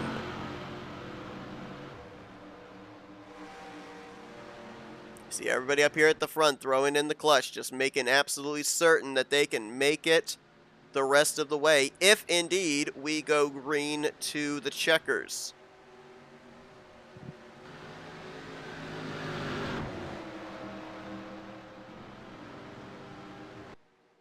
Again, everybody, appreciate you tuning in to our coverage here tonight of race number 3, season 5 of the Talladega Nights Shake and Bake series. If you enjoy what you're seeing, if you'd hit that like button, it helps us out a lot. If you're not already subscribed, subscribe to join us and see future broadcasts. There's also, for those of you on your phone, the bell notification you can click, and it will notify you every time we go live here on FRN. Gonna be the last opportunity to be able to say so before it comes around. Wish everybody a very happy Thanksgiving. Hope you have a great time with friends and family. And we'll be back the following week with continuation of both the Talladega Challenge Series and the Shake and Bake Series. As we should get the 1 to green. We have gotten the 1 to green, never mind. Gonna get ready to go back racing here for what will be, if my math is correct, 19 laps of racing. Right on that window of when these drivers can, of where these drivers can make it the rest of the way on what they've got in the tank. Grant Wesley has led the most laps tonight, 16 in total. No other driver has led in the double digits so far in this one. Green flag back in the air. Ulysses Sandoval trying to get that victory as well. The only Toyota right now up inside of the top 10. You got to go all the way back.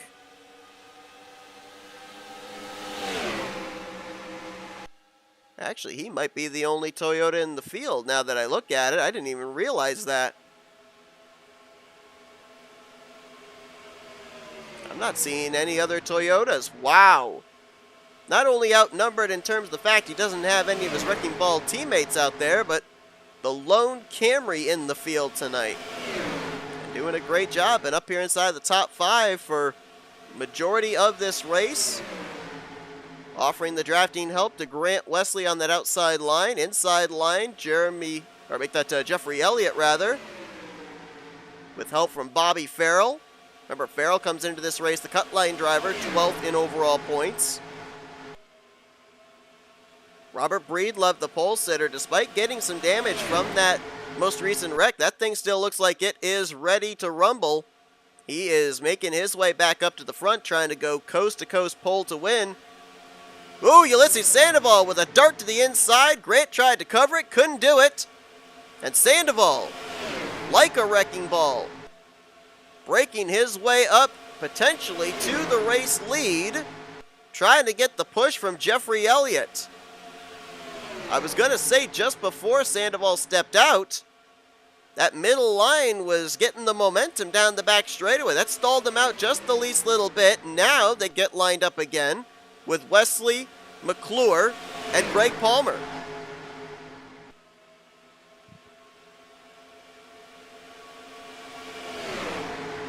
It's like we've got about roughly...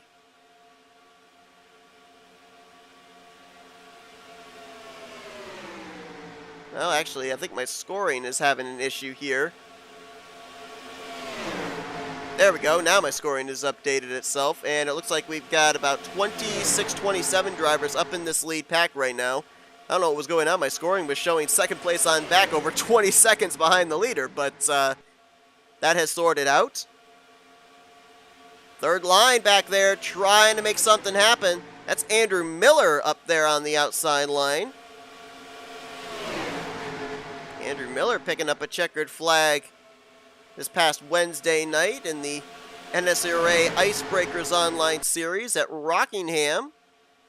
He's got Pat Makarski up there with him in that third lane. Is that Keith Bynum, I believe, is the third car in line? Yes, it is. Jeff Goodpaster up there also, and Craig Hagley. And they're making hay up there in that third lane. The three-wide situation right now is for about the 7th position.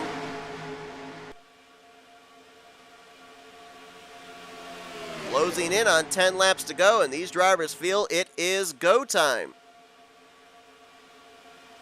Sandoval still to the inside of Grant Wesley, but Grant has been able to, in all battles back to the start-finish line, but one, edge out Sandoval for the lap lead. Sandoval still committed to that yellow line. Jeffrey Elliott, Bobby Farrell right behind him. Middle line, Grant Wesley clear for the race lead for the moment. Chuck McClure might be clear for second. Nope, not quite. Greg Palmer there, third car in line, and then a gap of about a car length and a half back to Tom Dixon in the 45, which Bobby Farrell now moves up to fill. Andrew Miller in that third line have lost numbers. There were about 6 or 7 up there. Now there are only 3 or 4. So that is going to halt their forward momentum, and they'll start drifting back unless they're able to pick up some more allies here in the next lap or two. A couple of drivers ahead of them shading like they want to go up to that third line. Steven Brandstetter being one of them. Pat Makarski almost got the wall there off of turn 2. That's going to stall out that third lane even more. As all Ulysses Sandoval can do right now is just continue to run right against that yellow line, hope that the drivers behind him give him not just pushes, shoves to get up there.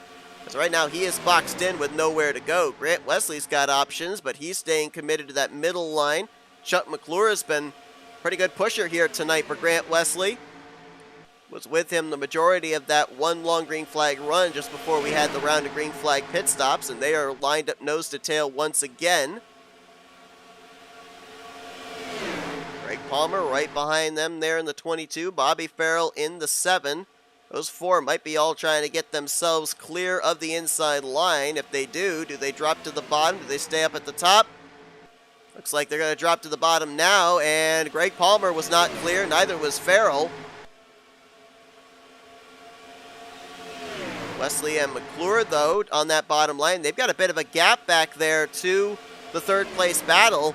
They're going to have some decisions to make because the 22 might have a head of steam in that second group. Sandoval, big run up to the back bumper of the 17. Shane bumping there from the 96 to the 17 to the 88 as they crossed over the start-finish line. Well, that second group lane all of a sudden has died out.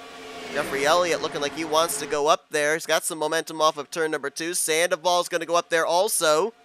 He's going to catch out Chuck McClure. Does Grant Wesley, well, I was going to say, does he move up the outside to block? But now Sandoval is all by himself. Ulysses Sandoval is a lone man on an island right now as he's going to drift back outside of the top 5. Jeffrey Elliott tucked down in front of Greg Palmer. Robert Breedlove right there, 5th on that inside line as well. Remember, Breedlove and Jeffrey Elliott were the front row for tonight's event. 2 fast race cars. If they get hooked up, they might be able to do something. Sandoval put into the middle line. He's going to continue to drift back further. Steven Brandstetter up there in that third line trying to make something happen mid-pack. You got some good numbers back there, but it's going to take them a while to get up to the front, even if they've got the numbers up there. They've got a little bit of time to work with, though. About 9.5 laps to go. 9 to go next time by. Correction, 10.5 to go there on the back straightaway. 10 to go next time by. Got some more drivers moving up there to that outside line from the mid-pack. If they continue to make forward progress, you can bet drivers up here in the top 5, 6, they'll see that. And they'll try going up there. Oh, they're not getting organized back there. Craig Hagley just got shuffled to the middle. Keith Bynum went up to the third lane. Now they're getting themselves organized out a little bit. Hagley's still stuck in the middle, though.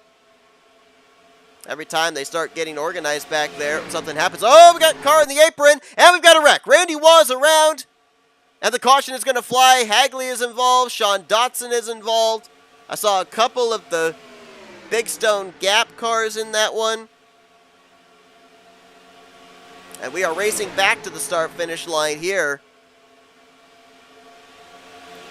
Chuck McClure trying to fend off Jeffrey Elliott for second. Grant Wesley is clear of everything right now. Elliott trying to pinch down, and I think he's going to lose second. Might lose third to Greg Palmer. He does. Elliott will cross the line in fourth with Robert Breedlove in fifth. Grant Wesley, with less than 10 to go, though, is going to have us under our fifth caution of the night. Saw a car down in the apron there, coming out of turn number 2. And apparently, whoever that was slid back up the racetrack and collected up quite a number of drivers. Well, this caution might have been the breathing space for those that were going to be very close to make it on fuel. They'll be able to use these pacing laps here to be able to save. You see Chuck McClure way up ahead there. He's coasting.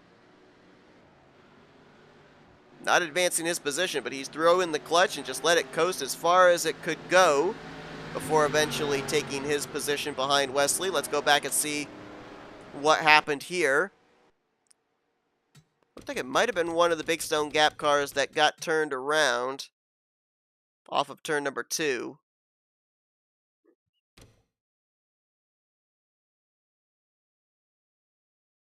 It was either Eric Lovell or Greg Lovell, and I think it might have been Greg. They had gotten themselves lined up here, nose to tail, Greg, Eric, and Dan. And let's see what goes wrong here. Eric shades a little low.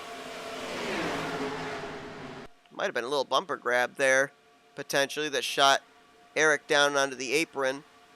And then Sean Dotson, Pat McCarskey, Brian Lovell, Craig Hagley, Randy Waugh, Andrew Miller, all swept up in this one. There was another one back there. That's Jeff Goodpaster. Looked like the two drivers that initially started that, Greg Lovell and Eric Lovell, got away unscathed.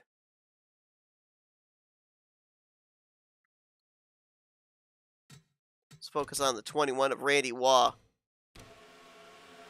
Watch again, the 088 and the 80.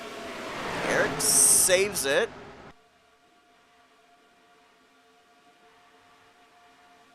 And then everybody else gets swept up. Ken Roberts able to get way down to the inside to avoid. Man, Andrew Miller had to get on the brakes and turn hard left to avoid not only Randy Waugh, but also the 091 of Sean Dotson.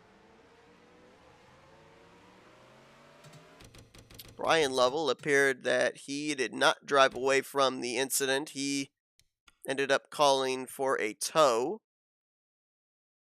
Let's find the 091 Pontiac Trans Am of Sean Dotson, see how he was in this one.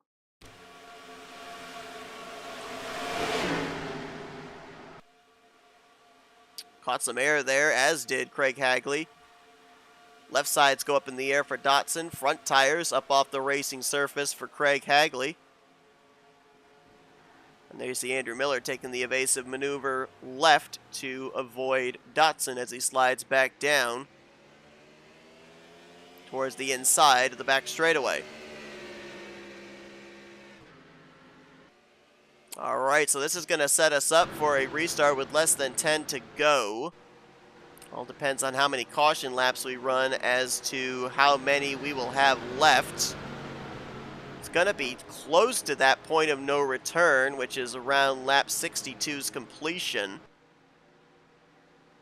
So we may end up having, if a caution were to come out at its earliest possible and have the race end under yellow, we could have only maybe 1 or 2 laps remaining for drivers to be able to make moves. Otherwise, if the caution came out 1 or 2 laps into this upcoming restart, we could have a green-white checkered or a 1-lap shootout to finish this race.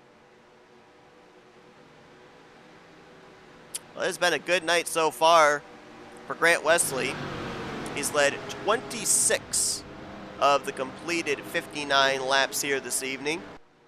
9th in the point standings.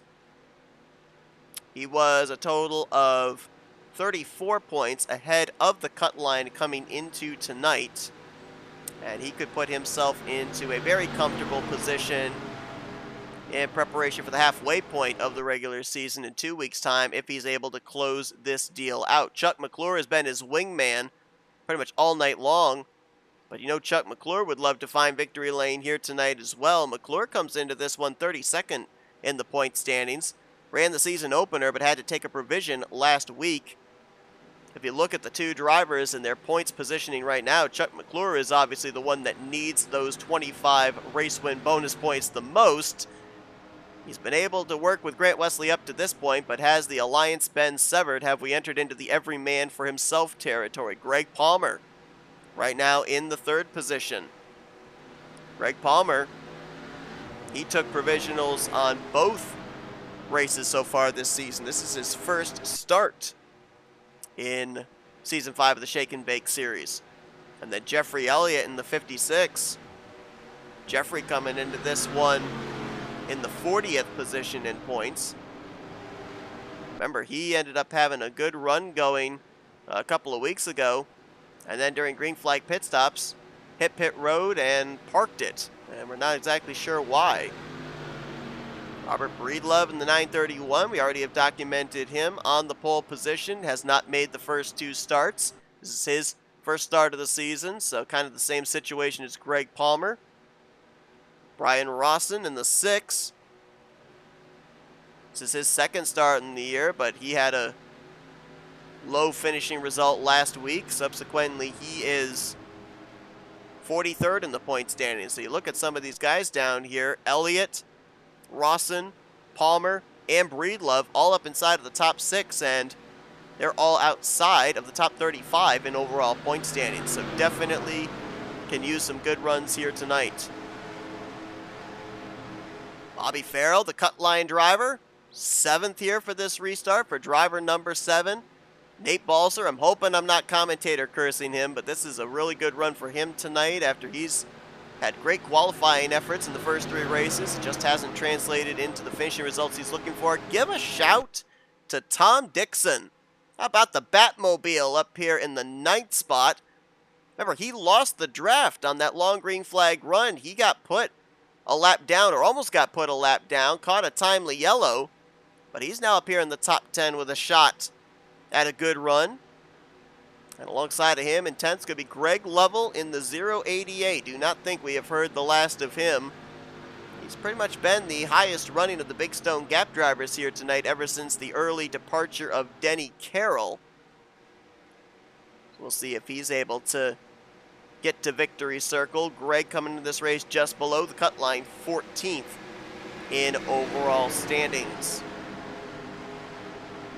All right, lap 61 will be complete. Lap 62 will go up on the board. That means it will be 5 laps to go to settle this thing out. We're going to give the usual disclaimer that we do when it comes to super speedway racing. If trouble breaks out, we will go back and look at replays either during the pacing laps or post-race. But from this point on, we keep the action on the race leader.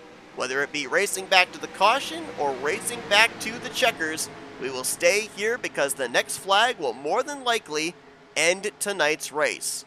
Grant Wesley looking to close out the deal here this evening. He has led a 1/3 of the laps completed tonight. Chuck McClure to his outside. These two have been working together all night long, but now they're on opposite ends and both want that checkered flag. Green flag waves here for potentially the final time tonight. We're wrecking at the start-finish line. Yellow flag immediately waves. We are racing back. This is probably the race for the win as we're fanned out 3 wide down the back straightaway. Chuck McClure, big push from Brian Rawson in that middle line. Jeffrey Elliott is shuffled out on the top side. Who's going to have the better push, or who's going to have the most momentum here through 3 and 4? Wesley edging ahead on that inside line. Watch for the middle line, though, to get the momentum off the corner. I think Wesley might be clear of McClure. Not quite. McClure battling back. Big push from Rawson. McClure edges ahead now. Here they come down to the start-finish line. McClure versus Wesley. McClure is going to have him by about half a car length. And I believe that is it. I believe that was the race to the proverbial checkered. Chuck McClure edging out Grant Wesley, Jeffrey Elliott, no, correction, Brian Rawson. My scoring had not updated yet. Is going to get the third position.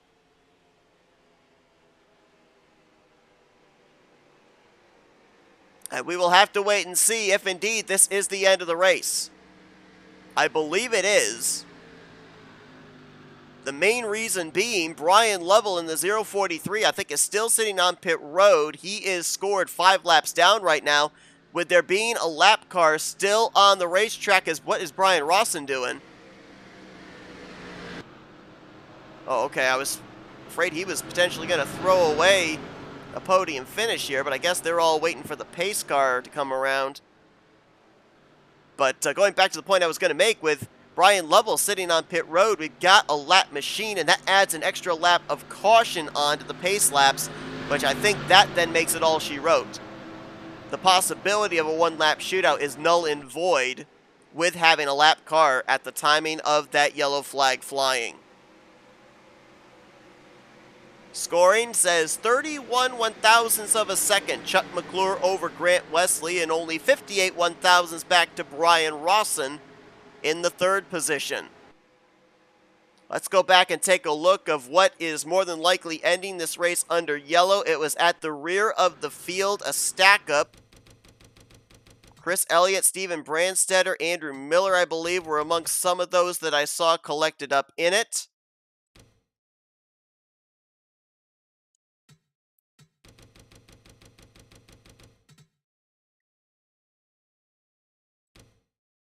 Someone may not have gotten going there on the restart. Let's focus on the 510 of Brandstetter. Looks like things might have started getting stacked up on the inside line here.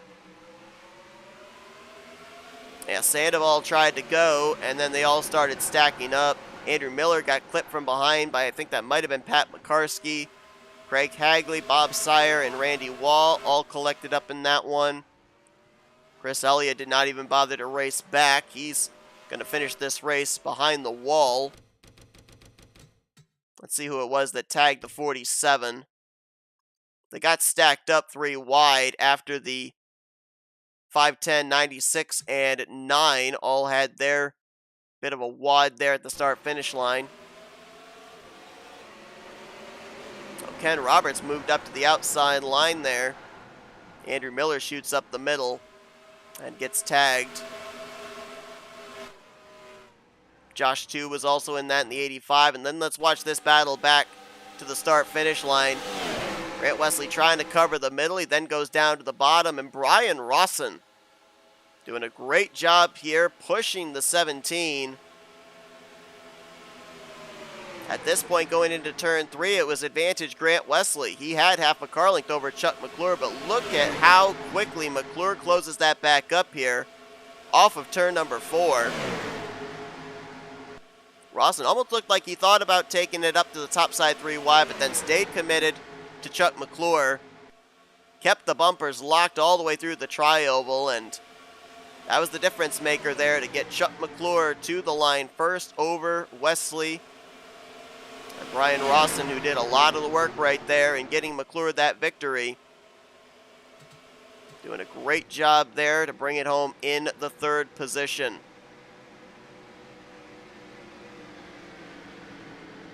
Chuck McClure just crossed the line for 2 laps to go. Next time by will be the white flag.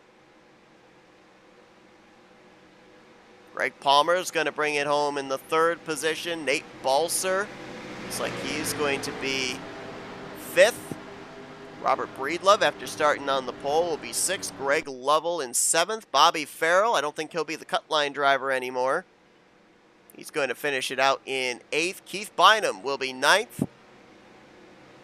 And Graham McDonald looks like he'll be in the 10th position. Oh, man, I spoke too soon on Robert Breedlove. I think that was the car I just saw on the apron smoking. Oh, the engine just let go on the pole sitter. What in the world happened to him? The Firehouse Subs Chevrolet is going to need a firehouse because smoke was just billowing from underneath his machine and he's not going to make it back around. What in the heck just happened to him? That's going to move Greg Lovell up to 6th, Farrell up to 7th, Bynum to 8th, McDonald to 9th. And that means Mike Mangialardi's going to get a top 10 here tonight. After he was a lap down around midway portion of this race. I mean, he was out there in the first 20 laps running around in the lead pack with damage on both the left and right side of his machine. And we've got some late retirees here as well. Craig Hagley, Jeffrey Elliott, and we saw Chris Elliott parking it there after that wreck. They're not going to finish this race out under power. Hagley's going to get 26th, Jeffrey Elliott 27th, and Chris Elliott 28th. It looks like Robert Breedlove, I'm sorry. Looks like he's going to finish 25th with having that engine failure there on the 2 laps to go mark. White flag in the air this time by for Chuck McClure. While Chuck's going to enjoy the 25 bonus points for winning the race here tonight, but the work will certainly not be done for him. He was 32nd in points coming into tonight. With my rough math, he was about 80 some odd points below the cut line, so he's got time to work with. 5 more races here in the regular season. This is certainly a step in the right direction in making his way up into a potential playoff position, but we'll have to wait and see what the future holds in store for the Old Smoky Chevrolet Silverado, or not Silverado, Camaro rather. He's not a truck, he's a car.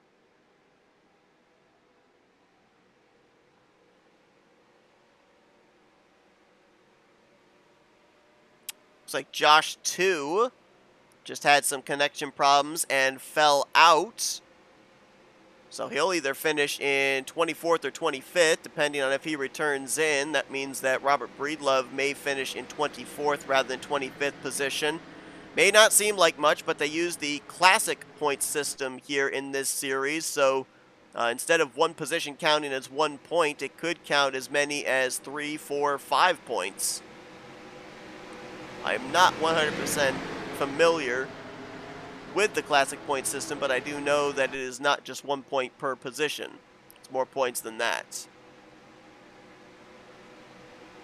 Well, we will be talking here post-race with our podium finishers, Chuck McClure, Grant Wesley, and Brian Rawson, provided they are still under power here from turn 4 down to the start-finish line.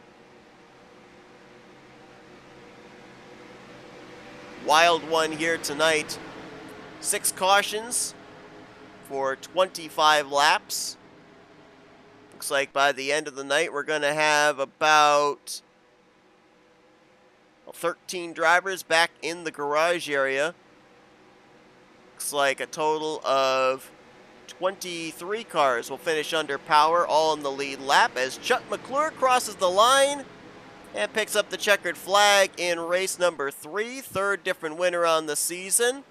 And 3 in a row for the Bowties. Chevrolets have won every race so far this season. Chuck McClure getting the premature burnout there with the spin over in turn 1. He'll make his way back around this 2.66 mile super speedway of Talladega Nights SS.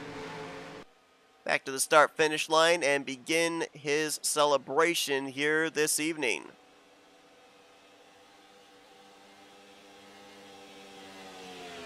Looks like Breedlove is going to get credit for 24th, and Josh 2 will get credited for 25th position.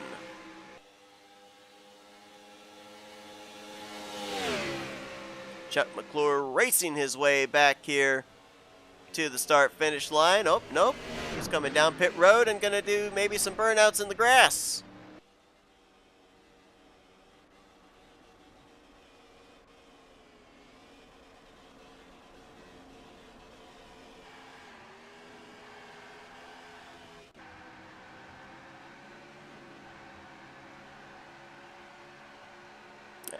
down the front straightaway through the tri-oval. Chuck McClure, that's a beautiful burnout right there. Right in front of these Talladega Nights fans. And then back to the grass he goes. As the celebration is on for Chuck McClure, here's a look at the finishing results. We gave you the top 10. Branstedter's gonna, whoop, the pace car just plowed Chuck McClure. Branstedter's gonna get 11th, Alex Moe in 12th, Sean Dotson, Tom Dixon, and Eric Lovell, the top 15. Ulysses Sandoval will get 16th, Dan Lovell 17th, Pat McCarskey in 18th. 1 week removed from his victory here in the Shake and Bake Series, Ken Roberts brings it home in 19th. And Jeff Goodpaster is going to complete the top 20. Rest of the drivers to finish this race, Bob Sire, Andrew Miller, and Randy Waugh. As Chuck McClure doing some backwards burnouts here. And celebration continues for him. He'll eventually be making his way to Pit Road and Victory Lane, where we'll be talking with him as we head into our FRN post-race wind-down. And let's see if we can talk with the other drivers that bring it home on the podium here tonight. Let's kick things off with best finish of the season so far for the number 6, that Mark Martin throwback. Let's see if we can dial up Brian Rawson. User was moved. Hey, Brian, to it's your Seth up channel. here in the FRN studios. You got me? Yes, sir. I'll tell you what, wild race back there to the caution, the proverbial checkered flag. A lot of slicing and dicing, a lot of moving of lanes. It looked like for a brief moment you thought about maybe taking it 3 wide, but for the most of that lap, pretty committed to the 17. What were you looking for there? If you had the run, were you going to be able to take it? And if so, do you think it would have worked to get you back P1?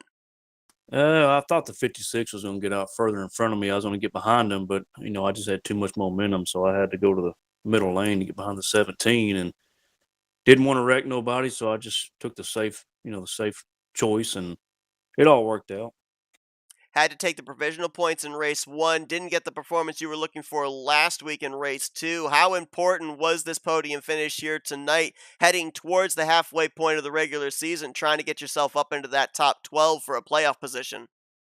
It was good. You never know how it's going to work out. There's so many times you can caught up in wrecks and put you, in the back of the field. So, anytime you get up in the top 5 in any finish, you got to take it. Yeah, we ended up seeing you work your way up through the field, started this race deep back in the 36th position. How difficult was it to be able to do that, especially with the early cautions that we had? You had to make a couple of evasive maneuvers to avoid being involved in those. Yeah, I kind of got lucky on the first one. I was able to get on the brakes, but I had a couple good pit stops, good hot pits and no penalties, and got out in front, and, it kind of all just worked out after that. Ran a clean race indeed, around at the end, bring it home on the podium in 3rd position. Great result for you here tonight. Congratulations. Before we let you go, the floor is yours to thank some sponsors and do some shout-outs. Yeah, I want to thank everybody that puts this stuff on. I want to thank Rodney Solins for always painting my Mark Martin throwback cars. I guess everybody can probably see that by now. He's my favorite driver, but I've got a lot of people that have got me back into this, and took about a 15-year layoff from this sport, and I've only been back in it for about a year now, and I'm glad I got back in it. Enjoy. Brian Rawson brings it home 3rd place here tonight. Certainly going to help him get elevated in the point standings in preparation for the midway portion of the regular season, race number 4 in a couple of weeks' time. Brian, congratulations on the great run. Enjoy your Thanksgiving off week, and we'll see you back here in 2 weeks. Appreciate it, Seth. User was See if we moved out can of your go channel. down and dial up the driver of the number 88, Grant Wesley. User was moved Hey, to Grant, your Seth channel. up here in the FRM booth. You got me? Yeah, I got you. Oh, man, I'll tell you what. It kind of feels like a little deja vu from Thursday night. Runner-up in that photo finish. Runner-up here tonight. You led 35 laps here this evening. What little more do you need to be able to hold off the 17 and those guys in the outside line? Because it looked like as soon as that caution came out, everybody knew that was the race back to the checkered flag, and it all just went crazy. It kind of seemed difficult to figure out which lane to block, I guess, for you. Man, it's really kind of starting to suck being that close. But nah, it's nothing to hang my head about. Second place that's a good finish, and I'll take that any day. But yeah, just kind of with the trend of the race, I thought there might be a caution there. I didn't think we'd get it green to the finish, so uh, I knew I had some good cars behind me on the bottom lane. We got that green flag there with 5 to go, and I cleared Chuck, and I was going to move up in front of him. But I knew at that point, me and Chuck, we've been working together really good throughout the whole race. But we both have the understanding that you get within 5 to go, the gloves are off, and he kind of poked the nose back out to the right. He wasn't gonna stick with me there, so that's fine. I dropped low, and I had Palmer there behind me, and man, he was pushing hard, and I think Bobby Farrell and somebody else was down there. They were pushing good. That outside lane was just a little bit better. They had that momentum coming off the corner. I'm not really sure that there's anything else I could have done. This marks the second straight week that you've had a good finish in the Shake and Bake series. You came into this one about 40 points ahead of the cut line, ninth in overall standings. So if the regular season were to end now, you would be in a playoff position. With the way that the point system works, you get the 25 bonus points for a race win, but it doesn't lock you into the playoffs. You have to get in through consistency. Is that a help or a hindrance in you gunning for that checkered flag? Yeah, definitely those bonus points are huge. I'm not even really sure how the points breakdown goes, but 25 points sounds like a ton of points. Um, yeah, I mean, I'd love to get them. I'd love to have those bonus points. I'm actually going to be missing, I know, at least a week here coming up in a couple weeks. So, yeah, all the bonus points I can get will definitely be a huge help. Well, as you said, certainly nothing to hang your head about. Great performance tonight. Led the most laps. Bring it home in the second position. Up front all night long. And get some really good points out of it as a result as well. Going to give you a nice cushion between yourself and that 12th in the standings cut line when the season continues in 2 weeks. Grant, before we let you go, floor is yours for thank you, sponsors, and shoutouts. Yeah, congratulations to Chuck on that win. I know he's been fighting hard. He's had a lot of hard luck throughout the weeks past, and I'm glad to see him get one. So, congratulations to him, and thanks to Palmer. He was right there on my back bumper, and he's starting to make a habit out of pushing the 88. So, I'd like to thank him as well. I'd like to thank the owners here, Jeff Elliott, or all the Elliots. Just thank those guys for what they do. This is a great place to race. Big car counts. I'd like to thank the admins, Ken Roberts, the Lavelles. I know I'm going to miss a few of them. There's a bunch of admins here. Thanks to all those guys that help out. I'd like to thank you, Seth, with Flatout Racing Network. Man, it's so awesome to be on this stage. I think I've seen over 20 viewers at pretty much most of the race there, so that's pretty cool. I'd like to thank my teammates with XFM, my friends and family for watching, and my girlfriend Brittany.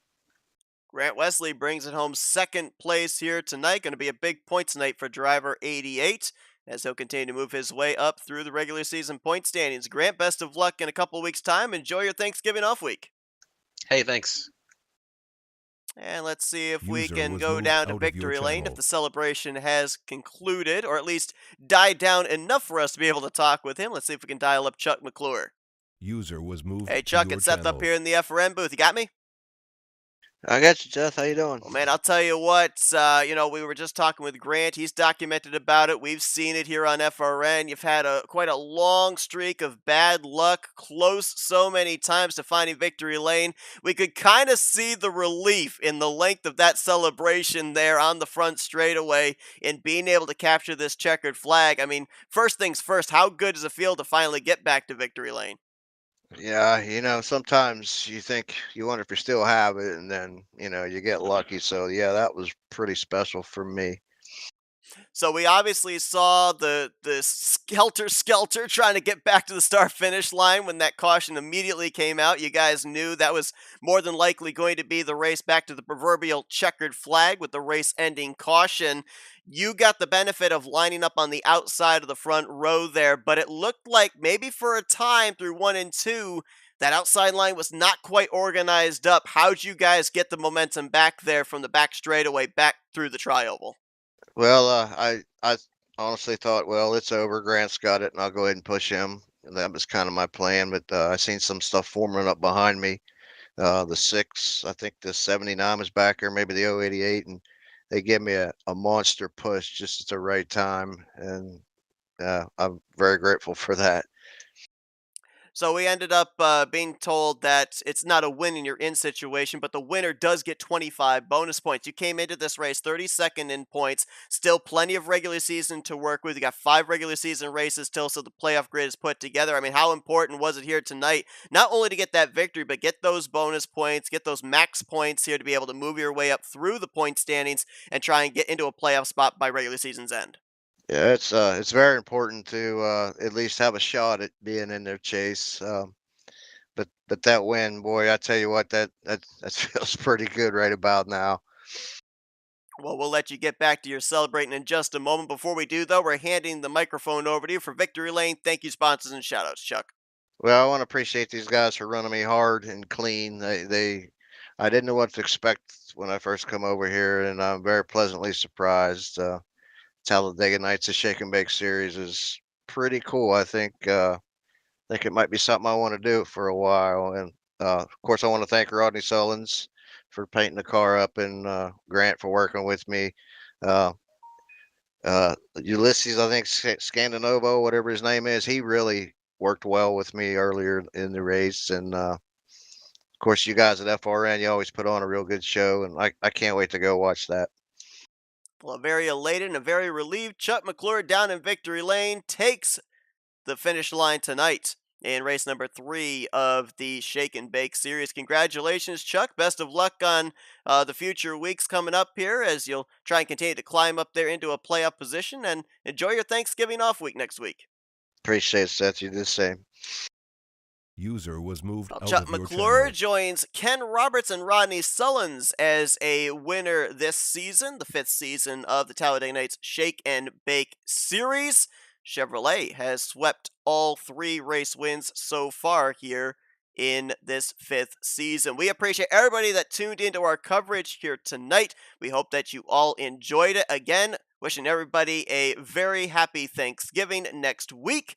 Hope you have a great time with friends and family. We will be off for both the Talladega Challenge series on the RTG side and the Shake and Bake series on the Talladega Nights side. We will be back a week from this coming Thursday for the continuation of both series. Thursday night RTG, Saturday night Talladega Nights. That'll be December the 2nd, the next time that Talladega Nights will be back on your YouTube screens. But until then, thank you all for tuning in once again. I've been Seth Cole, and you've been watching another broadcast courtesy of FRN, the Flatout Racing Network. This broadcast is the copyrighted work of Flatout Racing Network and may not be rebroadcast, retranslated, or used in any form without the express written consent of Flatout Racing Network and iRacing.com Motorsports Simulations. Flatout Racing Network would like to thank you